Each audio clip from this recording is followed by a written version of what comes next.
3 days ago, I died. Not metaphorically, not I passed out.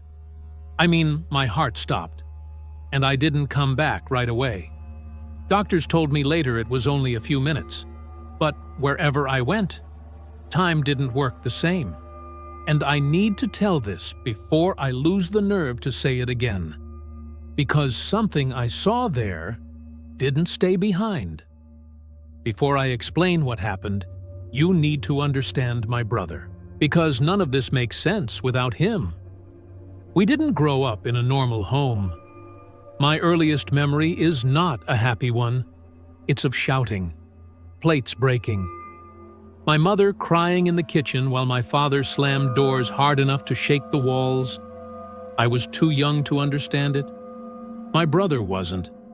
He saw everything. He remembered everything. And he carried it. Our father left when I was 5, just disappeared one day after another fight. No goodbye, no explanation. To me, it didn't mean much. I barely knew him. But my brother, Alex, he never got over it. He changed after that. Slowly at first. Then, all at once. He started getting into trouble at school, fighting, skipping classes, hanging around people my mother didn't trust, and she was never home enough to stop it. She worked constantly just to keep us afloat. By the time we were teenagers, it felt like we were raising ourselves. I stayed quiet, kept to myself. Alex went the opposite direction. He got louder, angrier, and eventually, stranger. It started with small things. Books. Symbols I didn't recognize. Conversations he would cut off the second I walked into the room.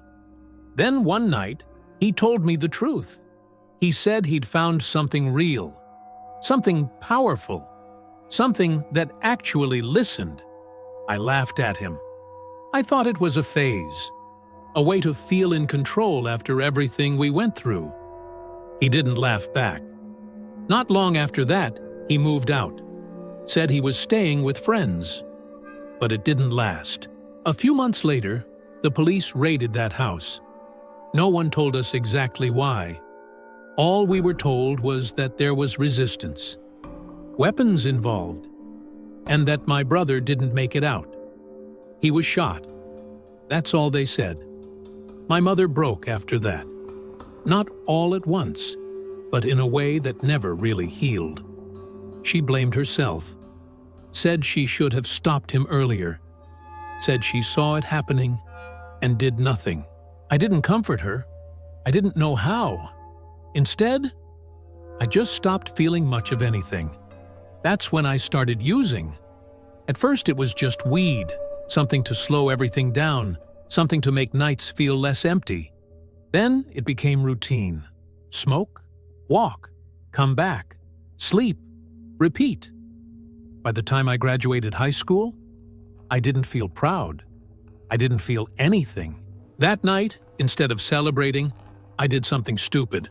Something I didn't think through. I found the pills in my mom's bathroom. Painkillers. Strong ones. I had never tried anything like that before. But I wanted to feel something different. Anything different. So I took them. Too many. Way too many. The last thing I remember was sitting on my bed and thinking, maybe this will finally quiet everything. Then everything went dark. And then I woke up somewhere else. The first thing I felt was heat. Not warmth. Heat. Dry. Suffocating. Pressing against my skin like the air itself was burning. I was lying on rough ground. Sharp. Uneven. Like crushed stone. When I pushed myself up, it scraped against my hands. That's when I looked around and realized this place wasn't real.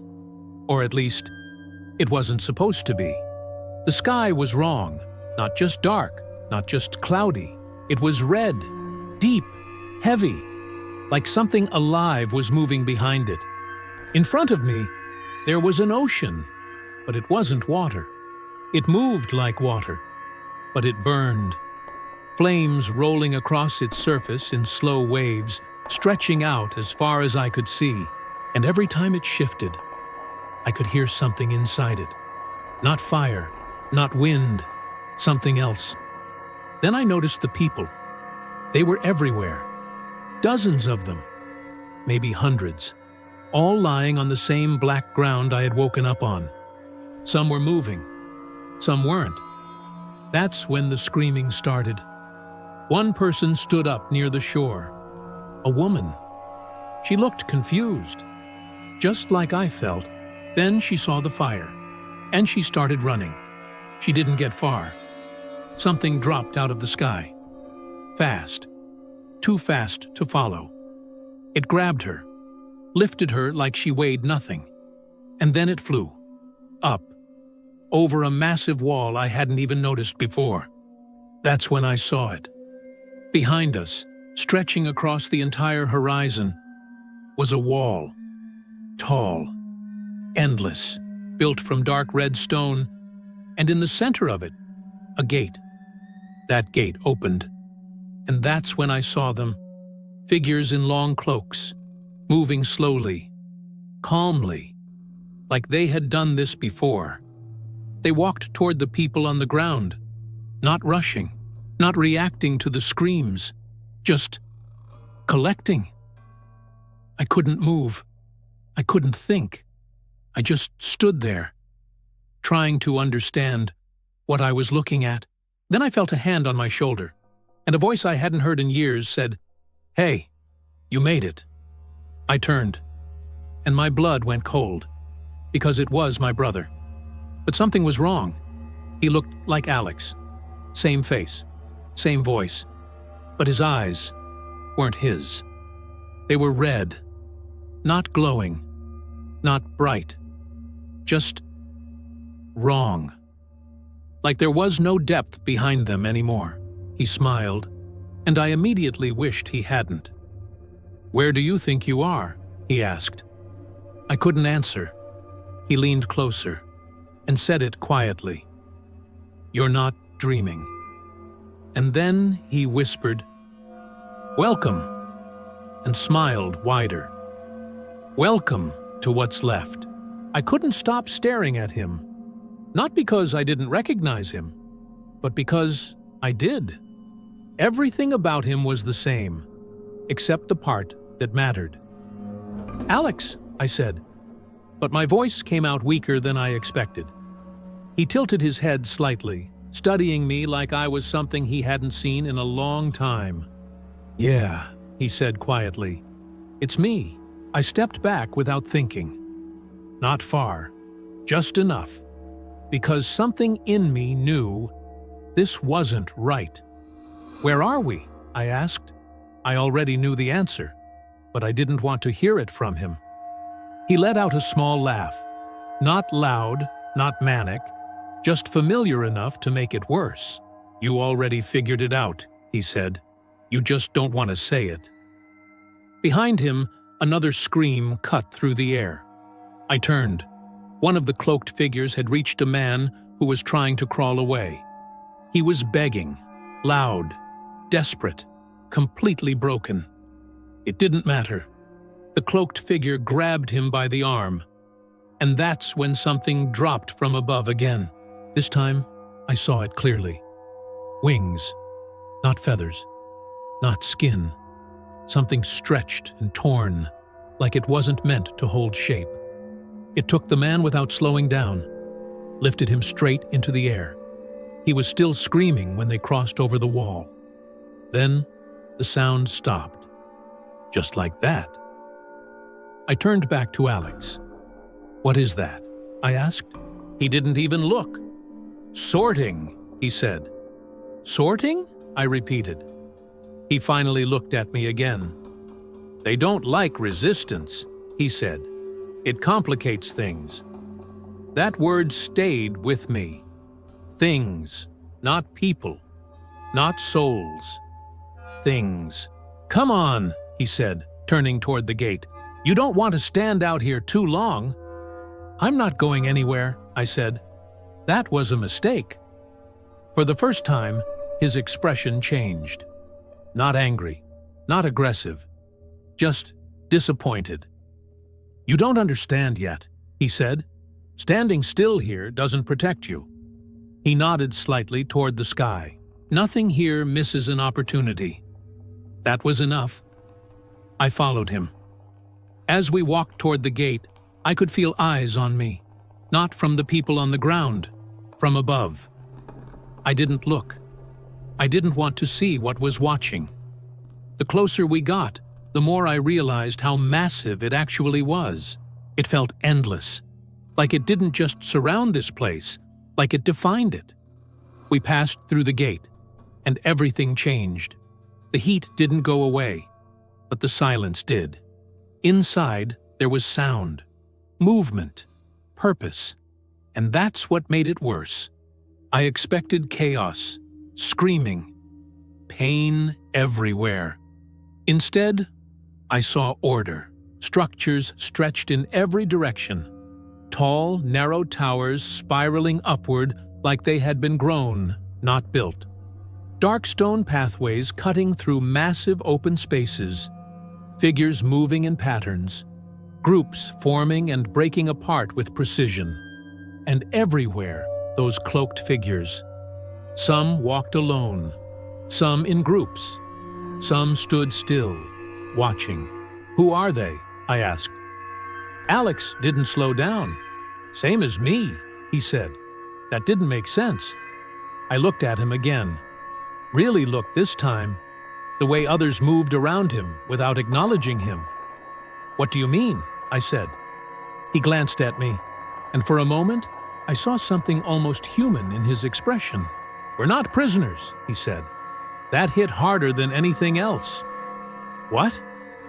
He stopped walking, turned fully toward me. "We're not here to suffer," he said quietly. "We're here to work." I didn't understand. Or maybe I did, and I didn't want to. "Work?" I repeated. He nodded. "Processing, organization, preparation." Every word made it worse. "For what?" I asked. He smiled again, but this time there was no warmth left in it. "You'll see." We kept walking. As we moved deeper, the structures changed. The towers became denser, more complex. Some of them were open at the sides, and inside I saw movement. People, not walking, not standing, struggling. Something inside those towers was moving them, pulling them, holding them in place. I looked away. "Don't stare too long," Alex said. "They don't like being watched." "Who?" I asked. He didn't answer. We passed into a wider space, and that's where I saw them. Lines, rows of people moving in one direction, chains at their wrists. Not being dragged, walking, but not willingly. Something about the way they moved felt wrong. Like they had already accepted where they were going. "Where are they going?" I asked. Alex didn't even hesitate. "Labor." We reached the edge of a ridge, and he pointed downward. That's when I saw it. A massive open expanse. Inside it, thousands of people, working, digging, lifting, breaking, not screaming, not resisting, just continuing. Above them, things moved, watching, waiting.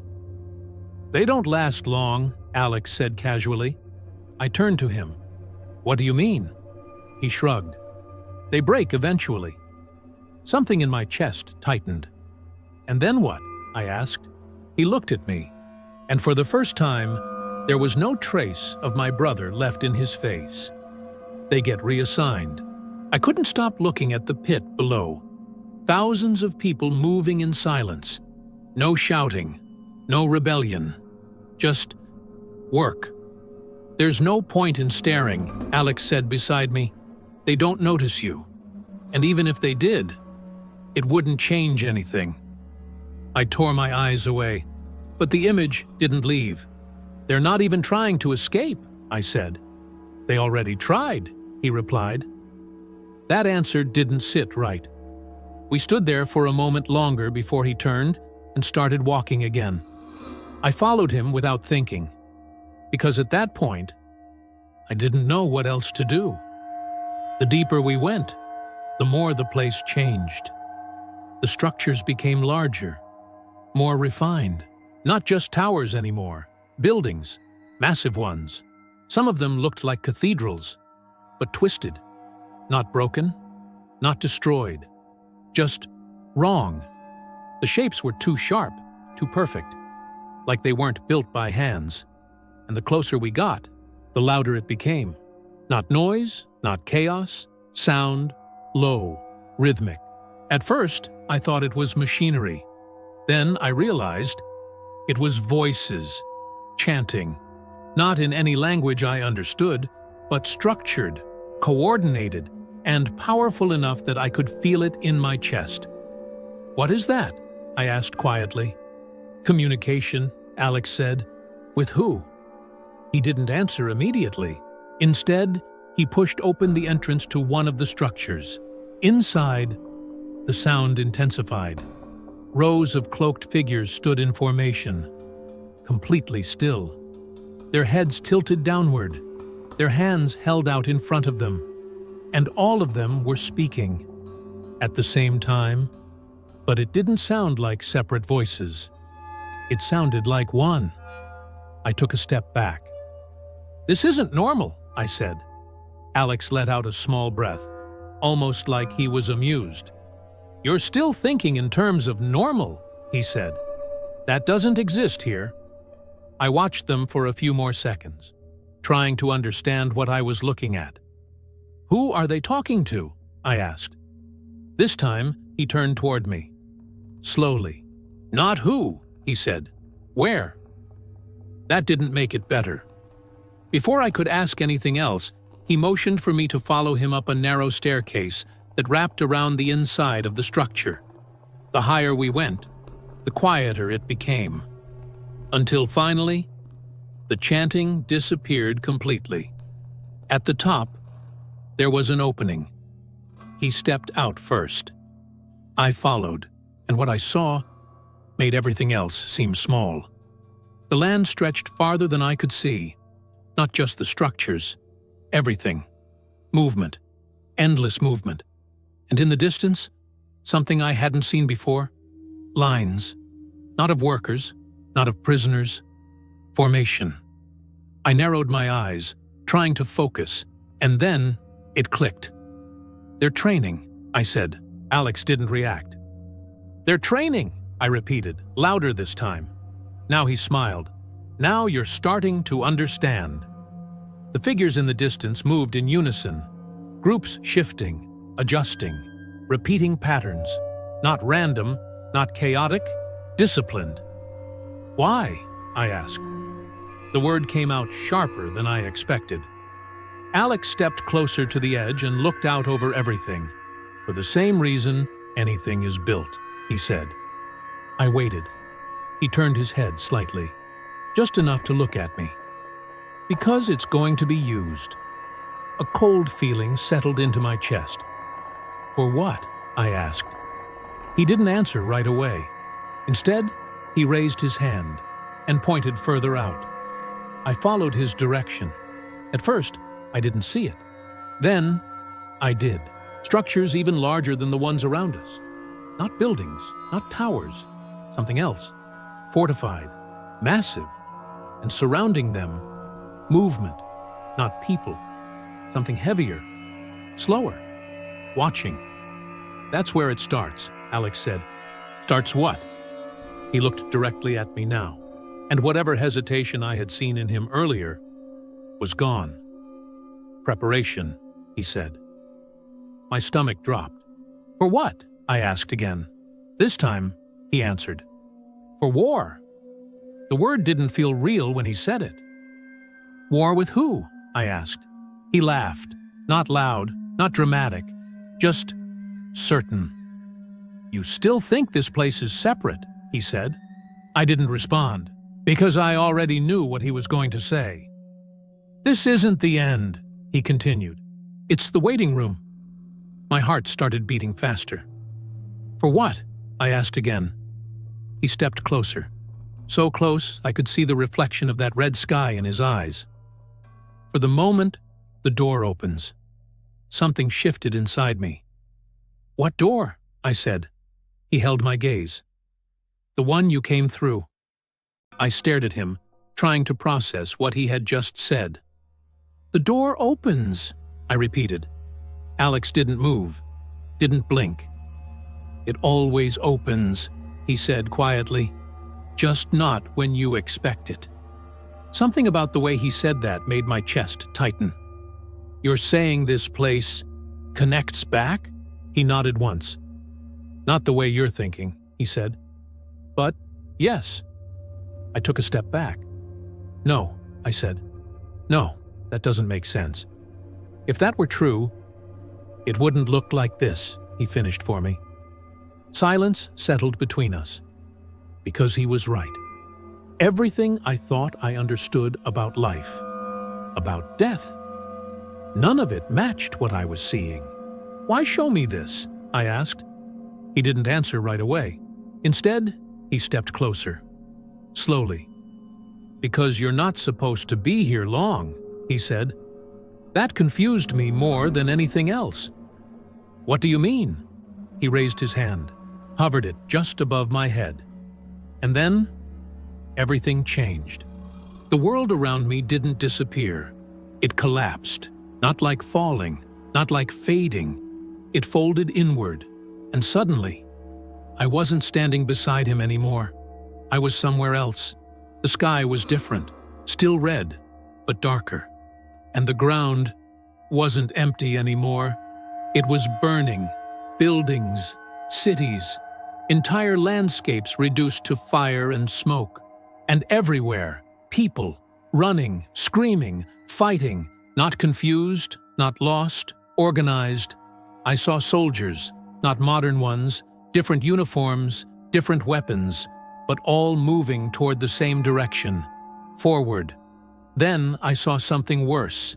Above them, figures descending, not falling, controlled, deliberate. And when they hit the ground, the fighting changed. It wasn't human anymore. It was something else, something final. I tried to look away, but I couldn't, because more kept appearing. Cities collapsing, governments gone, and in the center of it all, one figure, standing above everything, just watching. And people were following him, choosing. That's when I felt it. Something pressing into my head, images forcing their way in faster than I could process. War, control, collapse, and then silence. Everything stopped, and I was back, on the tower, on my knees, gasping. "What was that?" I said. Alex crouched down in front of me. "That," he said calmly, "is what comes next." I shook my head. No, that's not real." "It is," he cut in, "and it's already started. You think this is a punishment system. You think people come here because they failed." He leaned closer. "But that's not how it works." My stomach dropped. "Then what is it?" I asked. He smiled. "It's recruitment. Not everyone," he said. "Only the ones who can be used." I pushed myself up, backing away. "I'm not part of this." His expression went completely still. "My brother," he said quietly. "You already are." Before I could respond, something started happening to me. My hands, they were flickering, fading in and out. "What's happening?" I said, panic rising. Alex looked at me. There was something close to urgency in his voice. "You're being sent back." "It doesn't happen often," he said, "but it happens." My vision started to blur. The ground beneath me felt unstable. "Listen to me," he said. "When you wake up," his voice started breaking apart. "You need to remember, this isn't over." I could hear something else now. Voices, distant, familiar. "You're already marked." "What?" I shouted, but he was already fading. "You don't get shown this by accident." Everything went white. And then I woke up. Lights, voices. My body felt heavy. I couldn't move. Then slowly, everything came into focus. A hospital room, machines, people standing over me, and my mother, crying. I was back. Cardiac arrest, no breathing. A few minutes. That's all it was. But I know what I saw. The first night after I got home, I woke up suddenly. No reason, no sound, just awake. Then, very faintly, I heard it. A low sound. Not outside, not in the room, somewhere deeper. I sat up, and for a split second, I saw something in the corner of the room. Not clearly, just a shape. Watching. Then it was gone. I haven't slept properly since. Because now I understand. That place isn't just waiting. If you think this is just a story, then you've never woken up to silence. That feels like something is listening.